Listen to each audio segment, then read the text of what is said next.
তাবলিগ জামায়াতের দুই গ্রুপের সংঘর্ষে ৩ জন নিহত। টঙ্গীতে সভা সমাবেশ নিষিদ্ধ, মাঠ ছেড়ে দেওয়ার ঘোষণা সাদপন্থীদের। আওয়ামী লীগের বিচারের আগে বাংলাদেশে কোনো নির্বাচন হবে না বলছে জাতীয় নাগরিক কমিটি। শেখ হাসিনাকে ফেরাতে সরকারের প্রতি আহ্বান। ১০ টাকা অস্ত্র চোরাচালান মামলায় মৃত্যুদণ্ড থেকে সাবেক স্বরাষ্ট্র প্রতিমন্ত্রী লুৎফুজ্জামান বাবুর সহ ৬ জন খালাস। উলফা নেতা পরেশ বড়ুয়ার যাবজ্জীবন। এবং দেশের উত্তর অঞ্চলে অব্যাহত রয়েছে মৃদু শৈত্যপ্রবাহ। পঞ্চগড়ে সর্বনিম্ন ৮.৮ ডিগ্রি সেলসিয়াস তাপমাত্রা রেকর্ড।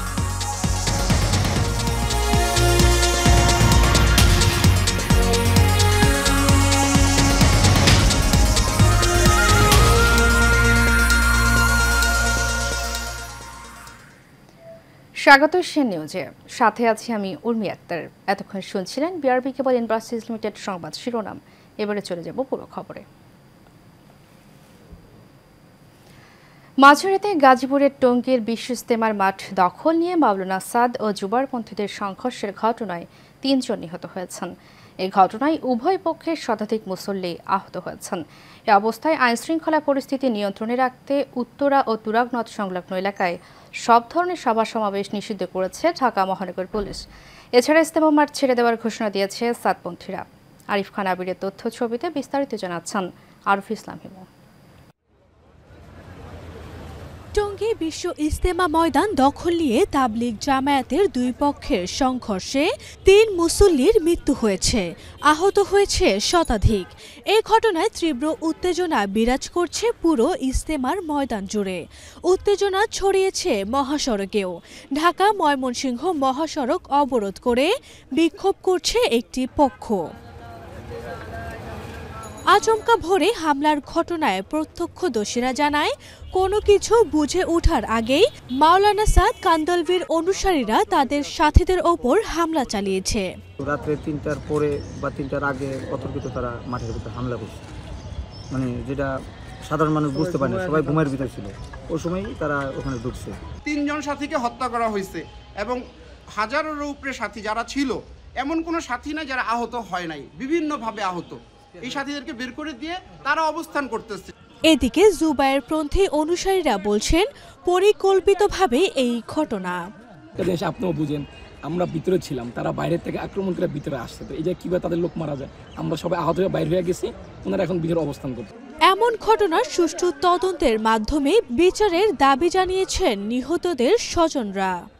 জানা গেছে ওইখানে লোক আছে আমাদের ঢাকা মেডিকেলে প্রায় 20 থেকে 30 জনের মতো। আহত যারা আছে বেডের মধ্যে শুয়ে আছে, চাপাটির দাগ আছে, ছুরির দাগ আছে, তারপরে মনে করেন রক্তাক্ত অবস্থা, ব্লাড পড়তেছে। যারা ওনাকে হত্যা করেছে বা যেই বিষয়টা নিয়ে উনি নিহত হয়েছেন তার সুস্থ তদন্ত আমি কামনা করছি। অন্যদিকে পরিস্থিতি নিয়ন্ত্রণে ইজতেমা ময়দান এলাকায় অনির্দিষ্টকালের জন্য সভা সমাবেশ নিষিদ্ধ করেছে প্রশাসন। এছাড়া সরকারের সঙ্গে বৈঠকের পর মাঠ ছেড়ে দেওয়ার ঘোষণা দিয়েছে সাদপন্থীরা। আরফ ইসলাম হিমু, এশিয়ান টেলিভিশন। দর্শক, এই বিষয়ে আরো খবর জানাতে গাজীপুর মেট্রোপলিটন পুলিশ কমিশনের কার্যালয় থেকে সরাসরি যুক্ত হচ্ছেন আমাদের সহকর্মী আরিফ খান আবির। যে আবির, আমাকে শুনতে পাচ্ছেন? আবির, হতাহতের সর্বশেষ কি তথ্য আছে আপনার কাছে, আমাদেরকে জানাবেন। আপনি যে রিপোর্টটি দেখছিলেন, রিপোর্টটিতে বলা আছে অর্থাৎ হচ্ছে আজ ভোরে হঠাৎ আচমকা যে হামলার ঘটনা হয়েছে, সেই ঘটনায় কিন্তু ৩ মুসল্লির মৃত্যু হয়েছে এবং এর পরপরই কিন্তু সেখানে ব্যাপক উত্তেজনা একটা পরিস্থিতি তৈরি হয়। আর সেই উত্তেজনা পরিস্থিতির কারণে কিন্তু গাজীপুর মেট্রোপলিটন পুলিশ বলা যায় যে মোটা দাগে ১৪৪ ধারা জারি করেছে, অর্থাৎ হচ্ছে জনসাধারণ থেকে শুরু করে সকল ধরনের মানুষের প্রবেশাধিকার ওখানে আপনার বন্ধ করে দেওয়া হয়েছে। অর্থাৎ হচ্ছে ইজতেমা ময়দান এবং ইজতেমার আশপাশে প্রায় ৩ কিলোমিটার এলাকার জুড়ে এই ৪৪ ধারা জারি করেছে Gazipur metropolitan police commissioner doctor Nazmul Kabir Khan. আমরা ডাক্তার নাজমুল কবির খানের সাথে কথা বলার চেষ্টা করেছিলাম। তিনি আমাদেরকে যেটি জানিয়েছেন যে অথচ যে একটি উদ্ভূত পরিস্থিতি তৈরি হয়েছে, সেই উদ্ভূত পরিস্থিতির কারণে জনসাধারণের নিরাপত্তার কথা চিন্তা করে কিন্তু হচ্ছে তারা এ ধরনের সিদ্ধান্ত নিয়েছেন। আমরা রয়েছিলাম হচ্ছে গাজীপুর মেট্রোপলিটন পুলিশ কমিশনের কার্যালয়ের সামনে। এখানে হচ্ছে কিছুক্ষণের মধ্যে এখানকার যে পুলিশ কমিশনার তিনি বেরোবেন এবং তিনি হচ্ছে এটা নিয়ে হচ্ছে আলোচনায় বসবেন, এরকমটি কিন্তু আমরা জানতে পেরেছি। আরেকটা প্রশ্ন যদি আপনাকে বলি যে অন্তত হচ্ছে গাজীপুর মেট্রোপলিটন পুলিশ আইন 2018 30 এবং 31 ধারা মোতাবেক কিন্তু হচ্ছে পুলিশ কমিশনারকে ক্ষমতা দেওয়া হয়েছে, যে ক্ষমতা বলে কিন্তু পুলিশ কমিশনার চাইলে হচ্ছে অন্তত বিশৃঙ্খলা এড়াতে তারা কিন্তু এই ধরনের আপনার কার্যক্রম গুলো নিতে পারেন। এবং তারা যদি বলছেন যে হচ্ছে সভা সমাবেশের কেন্দ্র করে অর্থাৎ হচ্ছে পুলিশ কমিশনারের সাথে আমাদের কথা হয়েছিল, তিনি যেটি জানিয়েছেন যে আপনার এই পুলিশ কমিশনার পক্ষ থেকে যে গণবিজ্ঞপ্তি জারি করা হয়েছে সেই গণবিজ্ঞপ্তির পর কিন্তু অর্থাৎ আপনার তাবলিগ জামাতের যে দুটি পক্ষ তারা হচ্ছে ইতিমধ্যেই কিন্তু আপনার টঙ্গী ইজতেমা মাঠ ছাড়তে আপনার শুরু করেছেন, এবং পাশাপাশি হচ্ছে একটা শান্তিপূর্ণ পরিস্থিতি যেন বিরাজ করে সেই দিক থেকে কিন্তু পুলিশের পক্ষ থেকে সব ধরনের উদ্যোগ নেওয়া আছে, এবং সেনাবাহিনী এবং বিজিবি সদস্যরাও কিন্তু সেখানে মোতায়েন রয়েছেন। এখন পর্যন্ত কিন্তু হচ্ছে আমরা পরিস্থিতি স্বাভাবিক দেখছি। তো এখন যাত্রা পথে এক ধরনের হামলা সংখ্যা হতে পারে এরকমটি কিন্তু দুই পক্ষের মধ্যেই অনেকে জানিয়েছিলেন। এই ছিল আমার কাছে সর্বশেষ। আবির, আপনাকে অসংখ্য ধন্যবাদ আমাদের সাথে যুক্ত হওয়ার জন্য। দর্শক, গাজীপুর মেট্রোপলিটন পুলিশের কার্যালয় থেকে আমাদের সাথে যুক্ত ছিলেন আমাদের সহকর্মী আরিফ খান আবির। চলে যাচ্ছি পরবর্তী প্রসঙ্গে। আওয়ামী লীগের বিচারের আগে বাংলাদেশে কোনো নির্বাচন হবে না বলে মন্তব্য করেছেন জাতীয় নাগরিক কমিটির আহ্বায়ক নাসির উদ্দিন পাটোয়ারি। জাতীয় প্রেস ক্লাবে এক অনুষ্ঠানে এই মন্তব্য করেন তিনি। বিস্তারিত শফিকুল ইসলামের রিপোর্টে।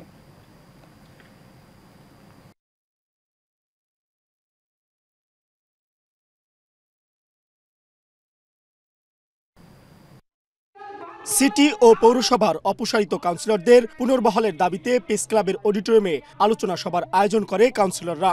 অনুষ্ঠানে যোগ দিয়ে জাতীয় নাগরিক কমিটির মুখ্য সংগঠক সার্জিস আলম বলেন, শেখ হাসিনা জনগণ নয় আমলাতন্ত্রের উপর ভর করে টিকেছিল। তিনি আল্লাহর পর নিজের অবস্থান মনে করত। দেশের মানুষকে সর্বোপরি বাংলাদেশ রাষ্ট্রটিকে সামনে রেখে আপনারা আপনাদের জায়গা থেকে আমাদের সাথে ঐক্যবদ্ধ থাকবেন, যৌক্তিক দাবিতে ঐক্যবদ্ধ থাকবেন, এবং 2 দিনের স্বল্প সময়ের ক্ষমতা পেয়ে আমরা যেন কেউ জনগণকে ভুলে না যাই, দেশের স্বার্থকে ভুলে না যাই, সত্য প্রকৃত ইতিহাসটা ভুলে যাই। বৈষম্য বিরোধী ছাত্র আন্দোলনের আহ্বায়ক হাসনাত আব্দুল্লাহ বলেন, শেখ হাসিনা দেশের পক্ষে ছিল না বলেই পালিয়ে যেতে হয়েছে। আমরা আমাদের অবস্থান স্পষ্ট। এই ফেসিবাদের এই ভয়ের অনেকে আপনাদের জেলে যেতে হয়েছে।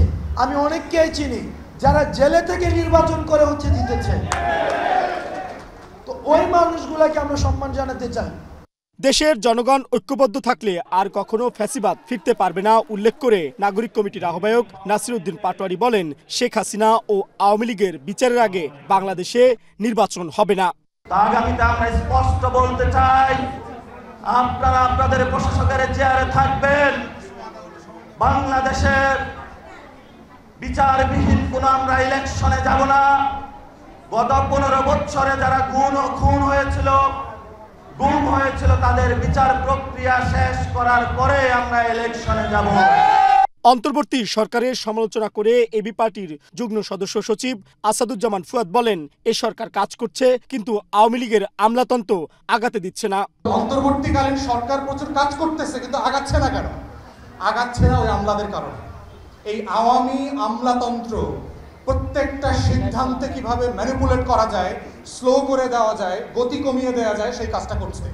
Mohammad Shafiqul Islam, Asian television, Dhaka. বহুল আলোচিত চট্টগ্রামে 10 ট্রাক অস্ত্র চোরাচালানের ঘটনায় করা মামলায় সাবেক স্বরাষ্ট্র প্রতিমন্ত্রী লুৎফুজ্জামান বাবর সহ কয়েকজন আসামিকে খালাস দিয়েছেন হাইকোর্ট। এছাড়া উলফা সামরিক কমান্ডার পরেশ বড়ুয়াকে মৃত্যুদণ্ড থেকে যাবজ্জীবন দণ্ড দেওয়া হয়েছে। বুধবার বিচারপতি মোস্তফা জামান ইসলাম ও বিচারপতি নাসরিন আক্তারের সমন্বয়ে গঠিত হাইকোর্ট বেঞ্চ এ রায় ঘোষণা করেন। খালাস পাওয়া অন্য আসামিরা হলেন এনএসআইয়ের সাবেক মহাপরিচালক অবসরপ্রাপ্ত মেজর জেনারেল রেজাকুল হায়দার চৌধুরী, রাষ্ট্রায়ত্ত সার কারখানা চিটাগং ইউরিয়া ফার্টিলাইজার লিমিটেডের সাবেক ব্যবস্থাপনা পরিচালক মহসিন তালুকদার, সিইউএফএল এর সাবেক মহাব্যবস্থাপক AKM এনামুল হক, জামায়াতের সাবেক মাওলানা মতিউর রহমান নিজাম। বিচারিক আদালতের রায়ের পর 2014 সালের 6 ফেব্রুয়ারি রায় সহ মামলার নথিপত্র হাইকোর্টের ডেথ রেফারেন্স শাখায় পৌঁছে, যা ডেথ রেফারেন্স মামলা হিসেবে নথিভুক্ত হয়।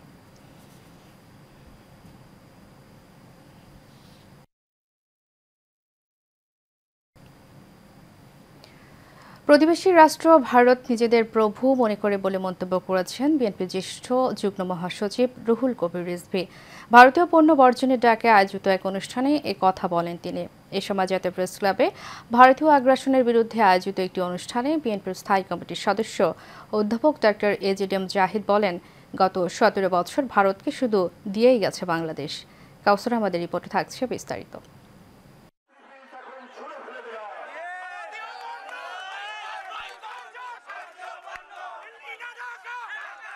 সকাল রাজধানীর শান্তিনগর এলাকায় কর্ণফুলী গার্ডেন সিটির সামনে ভারতীয় পণ্য বর্জনের ডাকে আয়োজিত এক অনুষ্ঠানে প্রধান অতিথি হিসেবে উপস্থিত ছিলেন বিএনপির জ্যেষ্ঠ যুগ্ম মহাসচিব রুহুল কবির রিজভী।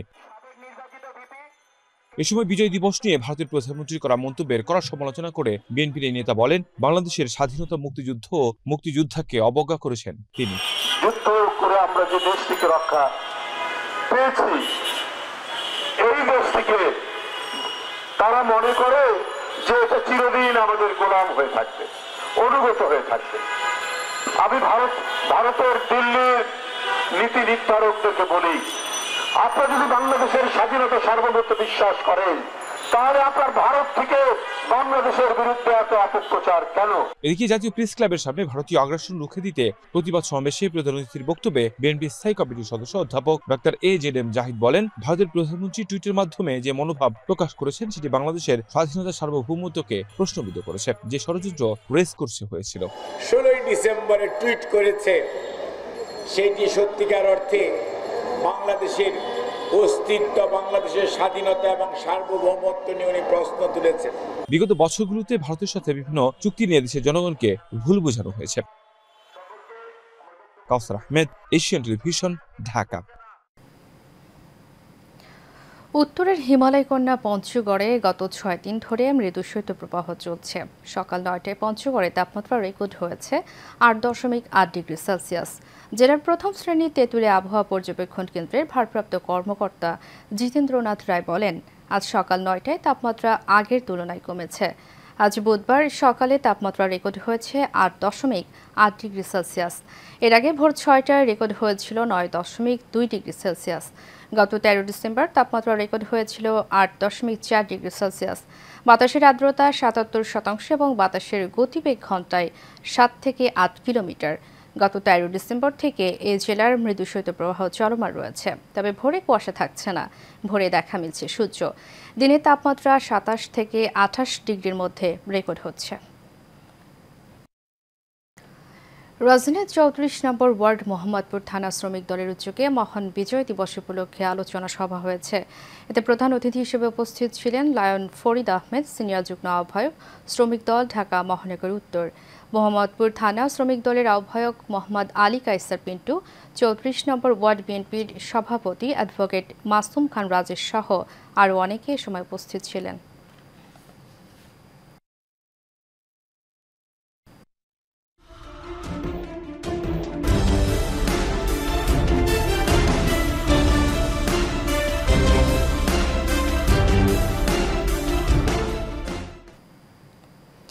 এবারে সারা বাংলার খবর। জামালপুরের বকশীগঞ্জ উপজেলায় বকশীগঞ্জ রৌমারী মহাসড়কে একমাত্র বেইলি ব্রিজটি ঝুঁকিপূর্ণ হয়ে পড়েছে।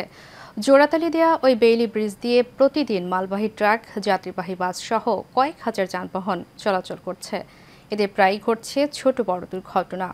এবিএম রব্বানী বাপ্পির পাঠানো তথ্যচিত্রে বিস্তারিত জানাচ্ছেন সঞ্জিদা হক। বকশীগঞ্জ উপজেলাটি কৃষির উপর নির্ভর উত্তরাঞ্চলের জনগুরুত্বপূর্ণ একটি উপজেলা। এই সড়কের বেইলি ব্রিজ সংস্কারের অভাবে নুয়ে পড়েছে সময়ের সাথে। এতে দুর্বিষহ হয়ে পড়েছে যাতায়াত ব্যবস্থা। সানন্দবাড়ি, তারাটিয়া, সারমারা সহ লোকজনের একমাত্র চলাচলের মাধ্যম এই ব্রিজটি। গত 5 বছর আগে বন্যায় ভেঙে যাওয়ার পর কোনো মতে জোড়াতালি দিয়ে মেরামত করা হয়েছিল সারমারা টালিয়াপাড়া ব্রিজটি। এতে নিয়মিতই ঘটছে দুর্ঘটনা, বৃদ্ধি পাচ্ছে অপমৃত্যুর সংখ্যা।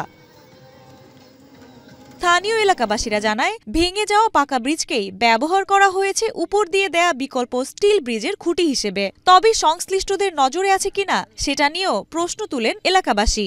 এর উপর দিয়ে কিন্তু এই স্টিল ব্রিজটা কিন্তু নির্মাণ করা হয়েছে, কিন্তু এই ব্রিজটা এতটা উঁচু করা হয়েছে, 2 পাশ দিয়ে একদম অকিছু চলার মতো আর কোনো নাই আর কি। অনেক সময় দেখা গেছে গাড়ি উঠবেন না ভাই, গাড়ি পিছনে আসিয়া পিছনে গাড়ি দিয়ে মেরে দেয়। মানে এই রাস্তা দিয়ে চলাচলটা অনেক রিস্ক, খাদে পড়ে যাওয়ার সম্ভাবনা আছে ভাই। এখানে এমন কোনো দিন নাই অ্যাক্সিডেন্ট না হয়, প্রতিদিন অ্যাক্সিডেন্ট আছে, ছোট বড় অ্যাক্সিডেন্ট হতেই থাকে। এখানে প্রতিনিয়ত আমরা হয়রানি হচ্ছি, যে মনে করেন ধাক্কা দিলাম, একটা গাড়ি লোড হইলে বা একটু খালি হইলেও আসতে চায় না, যে নামার সময় অনেক কষ্ট হয়। এ বিষয়ে দ্রুত প্রয়োজনীয় ব্যবস্থা গ্রহণের আশ্বাস দিলেন এই কর্মকর্তা। ব্যাপারীপাড়া ব্রিজটি যেটা আমাদের নির্মাণ করা হবে, এটির দরপত্র আমরা ইতিমধ্যেই আহ্বান করেছিলাম, কিন্তু কোনো যোগ্য ঠিকাদার না পাওয়ায় আমরা এটা আবার পুনরায় দরপত্র আমরা আহ্বান করব। এটি প্রক্রিয়াধীন আছে, আমরা খুব শীঘ্রই এটি দরপত্র আবার পুনরায় আহ্বান করব। ব্রিজটি মেরামতের মাধ্যমে জনদুর্ভোগ দূর হবে, এমনটাই প্রত্যাশা সংশ্লিষ্টদের। সানজিদা হক, এশিয়ান টেলিভিশন। আন্তর্জাতিক অভিবাসী দিবস ও জাতীয় প্রবাসী দিবস 24 উপলক্ষে মানিকগঞ্জে শোভাযাত্রা হয়েছে। প্রধান অতিথির বক্তব্য রাখেন জেলা প্রশাসক ডক্টর মনোয়ার হোসেন মোল্লা। সকালে জেলা প্রশাসন ও জেলা কর্মসংস্থান ও জনশক্তির আয়োজনে জেলা প্রশাসকের কার্যালয়ের সামনে থেকে একটি র্যালি বের হয়ে বিভিন্ন সড়ক প্রদক্ষিণ করে। এরপর শহরের সরকারি উচ্চ বিদ্যালয় মাঠে দিনব্যাপী জব ফেয়ার মেলার উদ্বোধন করেন জেলা প্রশাসক। জেলা কর্মসংস্থান ও জনশক্তি অফিসের সহকারী পরিচালক মোহাম্মদ মনিরুজ্জামানের সভাপতিত্বে পরিসংখ্যান কর্মকর্তা জহিরুল ইসলামের সঞ্চালনায় আলোচনা সভা অনুষ্ঠিত হয়। এ সময় আরও বক্তব্য রাখেন কারিগরি প্রশিক্ষণ কেন্দ্রের অধ্যক্ষ ফাতিমা নার্গিস, প্রেস ক্লাবের আহ্বায়ক জাহাঙ্গীর আলম বিশ্বাস সহ অন্যান্যরা।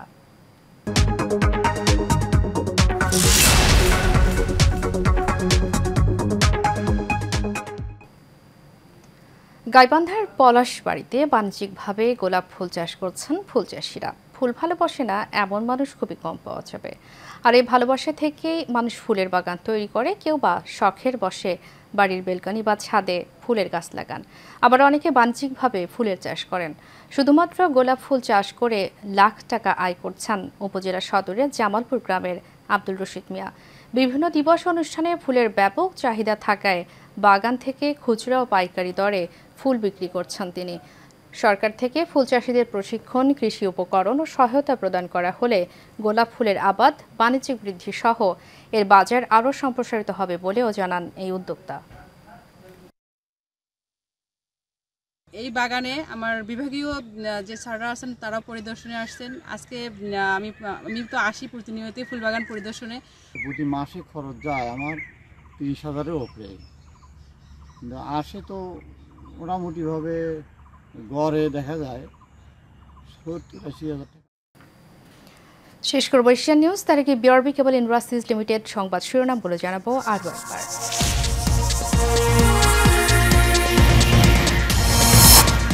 তাবলিগ জামাতের 2 গ্রুপের সংঘর্ষে 3 জন নিহত। টঙ্গীতে সভা সমাবেশ নিষিদ্ধ, মাঠ ছেড়ে দেওয়ার ঘোষণা সাতপন্থীদের।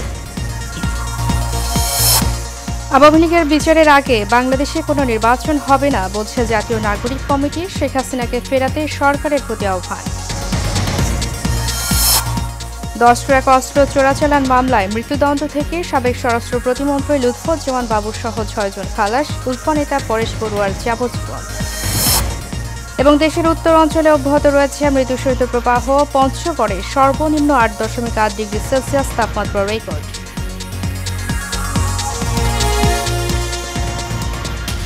এশিয়া নিউজ এ পর্যন্তই। পরবর্তী সংবাদ দেখার আমন্ত্রণ জানিয়ে শেষ করছি। ধন্যবাদ সবাইকে।